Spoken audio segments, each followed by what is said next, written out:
Good morning to all. Tej Anandam.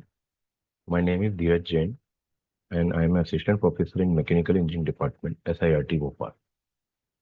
Today, I am going to start the topic and deliver the topic of solution of LPP by graphical method. This is very important topic in 7th semester Mechanical Engineering student, and it is very beneficial topic for all the organization, all the companies, and as well as engineering. Also, it is a very important topic in MBA sector, management sector also, and the subject is operational research and supply chain management.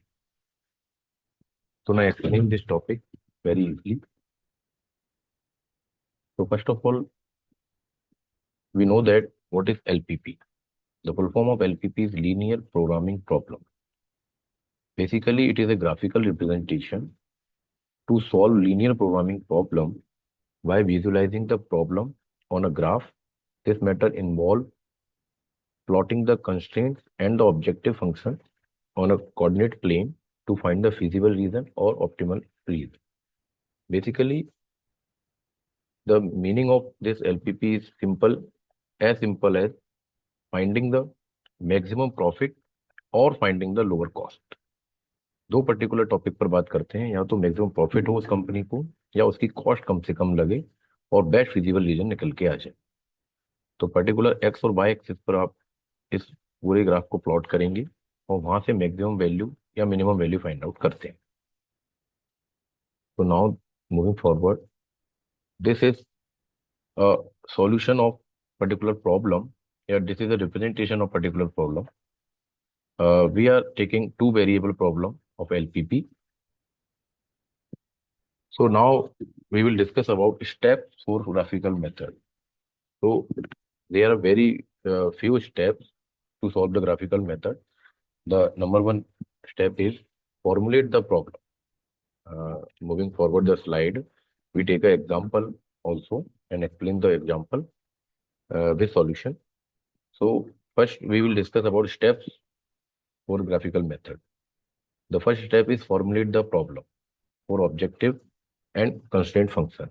Then the another step is frame the graph. Basically, we find out some constraints, and with the help of constraint, we frame the graph. One variable on horizontal and other is vertical axis. Then plot the constraint. Inequality, 2b as inequality. Give arbitrary value to variables and plot the point on graph. So basically, उस particular x और Y axis पर आप उन सारे point को plot करते हो, उसकी हेल्प से ग्राफ बनता है. Then plot the graph. Then the step is outline the solution area. उन पर्टिकुलर सारे कंस्ट्रेंट्स को आउटलाइन करते हैं और उसमें से feasible region, most optimum region आप उसमें से निकाल के अपन फाइंड आउट करते हैं और पर्टिकुलर आंसर निकाल पाते हैं. तो moving forward the next slide, that this is the example of LP. So now I read the example, and in this example we find out the what is constraints, what is the optimum value, optimum solution.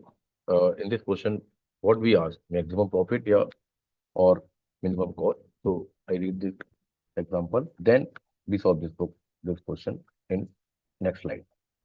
So the example is a small scale electrical regulator industry accompanied by a skilled man or woman worker.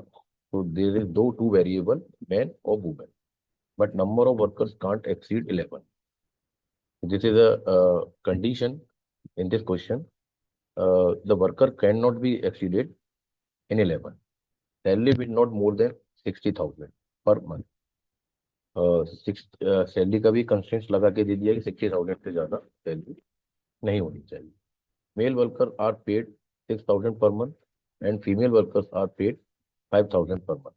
So this is also a constraint value condition for solution this question. 6,000 per month male worker, 5,000 per month female worker. Data collected for the performance. Now the data indicated male workers contribute.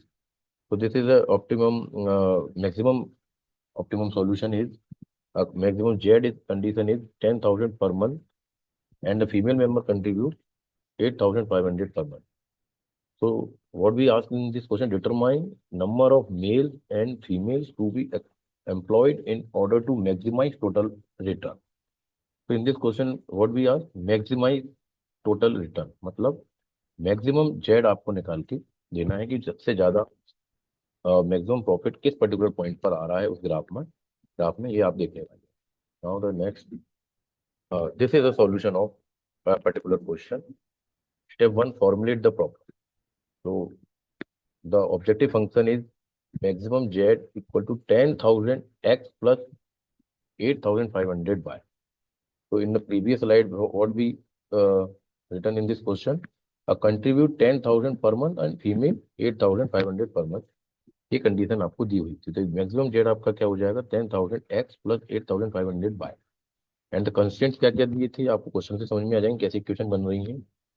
Subjected to constant x plus y less than equal to 11, और उससे ज्यादा नहीं होना चाहिए। और हमने clear बोला था, but number of worker can not be exceeded 11। So constant condition is this. And second equation is 6,000 per month mail salary है और 5,000 पर मंथ वर्कर की सैलरी रखनी है। तो 6,000 x plus 5,000 y less than equal to, और दोनों की पूरी टोटल मिला के 60,000 से ज्यादा नहीं होनी चाहिए। तो 60,000 मैंने यहाँ इक्वेशन 2 बन। तो टू इक्वेशन आपकी बन गई। Equation one is x plus y less than equal to 11 and 6,000 x plus 5,000 y less than equal to 60,000। Second equation. Next step, frame the graph. तो एक्स एक्सिस पे we can put the number of males, and on the y-axis we can put the number of male worker and female worker. Now the step third is plot the constraint. To plot the constraint, we will opt an arbitrary value to be variable. तो दो equation आपने ले ली थी, x plus y less than equal to 1, इनको equality में convert कर लिया और दूसरी इक्वेशन को इक्वलिटी में कन्वर्ट कर लिया।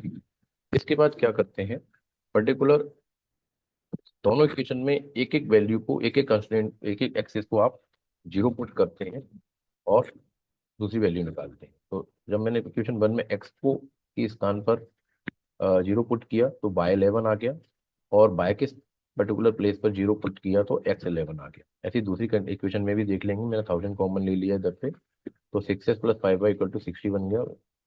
एक्स की जगह जीरो पुट किया तो y की वैल्यू 12 आ गई, एंड y की जगह जीरो पुट किया तो x की वैल्यू 10 आ गई। ये सॉल्व कर इजिली कर सकते। ग्राफिकल मेथड का स्टेप यही होता है। And now the next step is four, plot the graph. तो ये जो वैल्यू आपको मिली है, अब इनको आपको ग्राफ पे प्लॉट करना है। तो दो पर्टिकुलर ग्राफ मैंने इसमें दिखाए हैं, लेकिन एक सिंगल ग्राफ इसको आगे की स्लाइड में आपको दिख जाएगा, सिंगल ग्राफ ही बनता है। तो ग्राफ को समझाने के लिए मैंने आपको अलग अलग दिखाया है कि पहली इक्वेशन क्या थी, x plus y less than equal to 11। तो इसमें जो भी पॉइंट बने थे 0 11 और 11 0, तो जीरो पहली कंडीशन में 0 11 आया तो वो आपको वाई पे दिख जाएगा। फिर आपको सेकंड कंडीशन में 11 एक्स की वैल्यू है, वाई जीरो की वैल्यू है, तो एक लाइन ये ड्रॉ कर दी दोनों पॉइंट को पुट करके। And in the same in second equation 6x plus y less than equal to 60। तो यहाँ पर भी 0 12 और 10 0 की दो पॉइंट मैंने प्लॉट कर लिए, और इनको मैंने एक लाइन से ड्रॉ कर दिया। स्ट्रेट लाइन मैंने इन दोनों पॉइंट को पर्टिकुलर मिलाते हुए ड्रॉ कर दी। अब आप नेक्स्ट स्लाइड में क्या देख रहे हैं कि find the optimum feasible region. अब मुझे ऑप्टिमम फिजिबल रीजन निकालना है कि पर्टिकुलर जो कॉमन रीजन है जो दोनों लाइन से होता हुआ जा रहा है, वो पर्टिकुलर रीजन मुझे फाइंड आउट करना पड़ता है। तो मैंने जब दोनों लाइन को इस पर्टिकुलर ग्राफ पे प्लॉट किया, एक्स प्लस वाई 11 वाली और 5x plus 6y equal to 60 वाली दोनों लाइन को मैंने यहाँ ड्रॉ किया है, तो एक इंटरसेक्शन पॉइंट यहाँ मिल रहा है 5,6। ये कैसे मिल गया, क्योंकि जब दोनों लाइन को मैंने ड्रॉ किया तो जो इंटरसेक्शन पॉइंट आ रहा है वहां मैंने एक्स का वैल्यू फाइंड आउट कर लिया, उसी के सामने वाई की वैल्यू फाइंड आउट कर ली। जैसे ये पता पड़ जाए कि यहाँ optimal region, particular optimal feasible point कौन कौन से बनने वाले हैं। तो एक मेरे एक्स एक्सिस पे मिल जाएगा, एक मेरा वाई एक्सिस पे मिल जाएगा, एक 0,0 हो गया और एक 5,6 हो गया।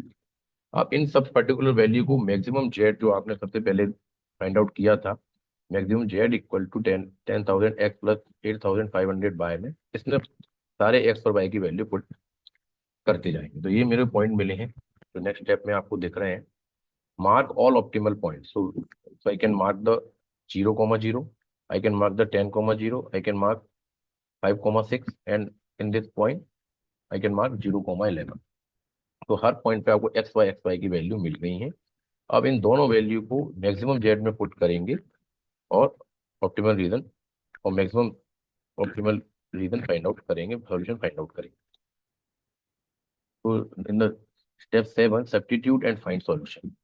तो सारे जो चारों पॉइंट मिले थे 0,0, 0,11, 5,6, 10,0, इन सबको मैं Z equal to 10,000 x plus 8,500 बाय में पुट करता जाऊंगा। यहाँ 0, 0 पुट किया, यहाँ 0,11 किया, यहाँ 5 × 6 किया, यहाँ 10 और 0 किया। तो सारी जो वैल्यू मुझे मिल रही है इसमें मुझे सबसे मैक्सिमम वैल्यू देखनी है, क्योंकि प्रॉफिट पूछा है। अगर इस इन केस क्वेश्चन में पूछा होता कि आपको मिनिमम कॉस्ट कहाँ लग रही है पर्टिकुलर पॉइंट पे मुझे बताना होता, तो मैं सबसे मिनिमम वैल्यू बताता है, 0,0 को छोड़ के, तो 93,500 हो जाती है। लेकिन यहाँ मैक्सिमम जेड पूछा है, तो वो कौन से पॉइंट पर आ रही है, 5,6 पर, 1,01,000। तो ये पर्टिकुलर जो पॉइंट है 5,6, ये आपके नंबर ऑफ मेल वर्कर आपको 5 चाहिए क्योंकि एक्स पे लिया था और बाय पे फीमेल को अपने सपोज किया था। तो 6 वर्कर फीमेल और 5 वर्कर मेल अगर होंगे तो आपको मैक्सिमम प्रॉफिट 1,01,000 का इस पर्टिकुलर क्वेश्चन में मिल जाएगा। तो this is all about the graphical method. Thank you very much.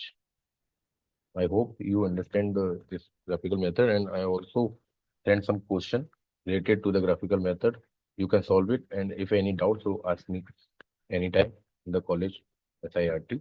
Thank you very much.